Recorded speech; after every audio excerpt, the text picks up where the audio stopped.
ಉಡುಪಿಯ ಸಾಸ್ತಾನ ಟೋಲ್ನಲ್ಲಿ ಮಾಜಿ ಯೋಧನಿಗೆ ಅವಮಾನ ಮಾಡಿರುವ ಘಟನೆ ನಡೆದಿದೆ. ಇನ್ನು ಈ ಘಟನೆ ನಡೆದಿರತಕ್ಕಂಥದ್ದು 25ನೇ ತಾರೀಕು ರಾತ್ರಿ ಟೋಲನ್ನು ಕ್ರಾಸ್ ಮಾಡುವಾಗ ಮಾಜಿ ಯೋಧನ ಕಾರನ್ನು ಟೋಲ್ ಸಿಬ್ಬಂದಿಗಳು ತಡೆ ಹಿಡಿದಿದ್ದಾರೆ. ಇನ್ನು ತಮ್ಮ ಅಂಗವಿಕಲತೆಯ ಸರ್ಟಿಫಿಕೇಟನ್ನು ತೋರಿಸಿದ್ರು ಕೂಡ, ತಾನು ಮಾಜಿ ಯೋಧ ಅಂತ ಹೇಳಿದರೂ ಕೂಡ, ಕಮಾಂಡರ್ ಅಂತ ಹೇಳಿದರೂ ಕೂಡ ಯಾವುದನ್ನು ಕೇಳದೆ ಅವರನ್ನು ಟೋಲ್ನಲ್ಲಿ ಗಂಟೆಗಟ್ಟಲೆ ಕಾಯಿಸಿದ್ದಾರೆ.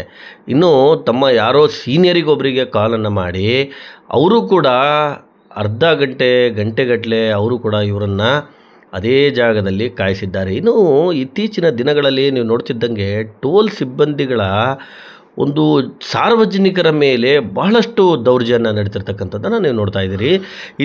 ಕೆಲವೇ ದಿನಗಳ ಹಿಂದೆ UPಯಲ್ಲಿ ಬಾರಾಬಂಕಿಯ ಒಂದು ಟೋಲ್ನಲ್ಲಿ ಇದೇ ತರಹ ಟೋಲ್ ಸಿಬ್ಬಂದಿ ಒಬ್ಬ ವಕೀಲನ ಮೇಲೆ ದೌರ್ಜನ್ಯವನ್ನು ನಡೆಸಿದಾಗ ಎಲ್ಲ ವಕೀಲರ ತಂಡ ಆ ಟೋಲ್ಗೆ ನುಗ್ಗಿ ಟೋಲ್ನ ಬ್ಯಾರಿಕೇಡ್ಗಳನ್ನು ಓಪನ್ ಮಾಡಿ ಆ ಸಿಬ್ಬಂದಿಗಳು ಅಲ್ಲಿಂದ ಕಾಲ್ಕಿತ್ತಿದ್ರು. ಇನ್ನು ಈ ಸಾಸ್ತಾನ ಟೋಲ್ನಲ್ಲೂ ಕೂಡ ಸಾಕಷ್ಟು ಈ ತರಹದ ಒಂದು ದೌರ್ಜನ್ಯದ ಅಥವಾ ಸಾರ್ವಜನಿಕರ ಮೈ ಮೇಲೆ ಹೋಗುವಂತಹ ಪ್ರಕರಣಗಳು ಹೆಚ್ಚಾಗ್ತವೆ. ಇನ್ನು ಟೋಲ್ ಸಿಬ್ಬಂದಿಗಳು ತಮ್ಮನ್ನು ತಾವು ಅದೇನು ಅಂದ್ಕೊಳ್ತಾರೋ ಗೊತ್ತಿಲ್ಲ, ತಾವು ಈ ಟೋಲಿಗೆ ಓನರು ಅಥವಾ ಈ ಟೋಲ್ ನಮ್ಮದೇ ಎನ್ನುವ ಒಂದು ಭಾವನೆಯಲ್ಲಿ ಕೆಲಸವನ್ನು ಮಾಡ್ತಾರೆ.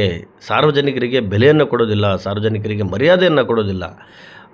ಅವರು ತಾವು ಮಾತಾಡಿದ್ದೇ ಕಾನೂನು, ತಾವು ಅಂದಿದ್ದೇ ಕಾನೂನು ಅನ್ನೋ ಥರ ಸಾರ್ವಜನಿಕರ ಮೇಲೆ ಮುಗಿಬೀಳ್ತಾರೆ. ಇದಕ್ಕೆ ಬ್ರೇಕ್ ಹಾಕಬೇಕು. ಯಾಕಂದರೆ ಮಾನ್ಯ ನಿತಿನ್ ಗಡ್ಕರಿ ಅವರೇ, ನೀವು ಈ ಒಂದು ಟೋಲ್ನಲ್ಲಿ ಆಗ್ತಿರ್ತಕ್ಕಂಥ ಸಾರ್ವಜನಿಕರಿಗೆ ಅವಮಾನವನ್ನು ತಡಿಬೇಕಂದ್ರೆ ಟೋಲ್ ಸಿಬ್ಬಂದಿಗಳಿಗೆ ಬಹಳಷ್ಟು ನೀವು ಒಂದು ಟೋಲ್ನ ನಿಯಮಗಳ ಬಗ್ಗೆ ತಿಳಿಸಿ ಹೇಳಬೇಕಾಗತ್ತೆ, ಅಥವಾ ಅವರಿಗೆ ಆ ನಿಯಮಗಳ ಬಗ್ಗೆ ಅವರಿಗೆ ತರಬೇತಿಯನ್ನು ಕೊಡುವುದು ಬಹಳ ಮುಖ್ಯವಾಗಿದೆ.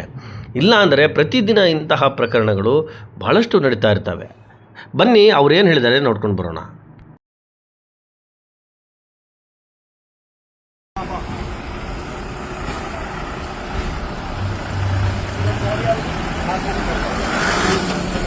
जय हिंद साथियों, मैं army commando Shyamraj 21 para SF से हूँ।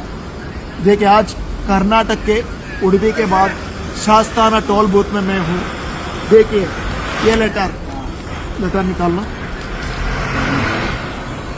देखिए, ये लेटर RMA प्रकार मेरे वाइफ का जो पोस्टिंग का मैं फाइल किया है, गाड़ी लेके जा रहा हूँ।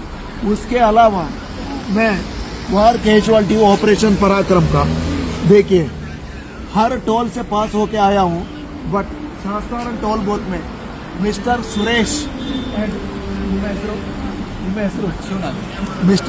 एंड शिवनाथ वो बोले पैसे के बिना छोड़ेंगे नहीं। ये होता है 25 जनवरी को मैं हूँ, कल रिपब्लिक डे है, मैं क्यों व्हील चेयर में बैठा हूँ? आप बताइए, आप भी बताइए, क्या मैं व्हील चेयर में बैठने का कोई मतलब है क्या? एक वार कैजुअलिटी को या आर्मी रूल प्रकार देखिए ऑक्ट्रॉय टैक्स का एक्सेम्पशन ये लेके मैं जा रहा हूँ, तब भी मुझसे टोल मांग रहे हैं, तो क्या फायदा है?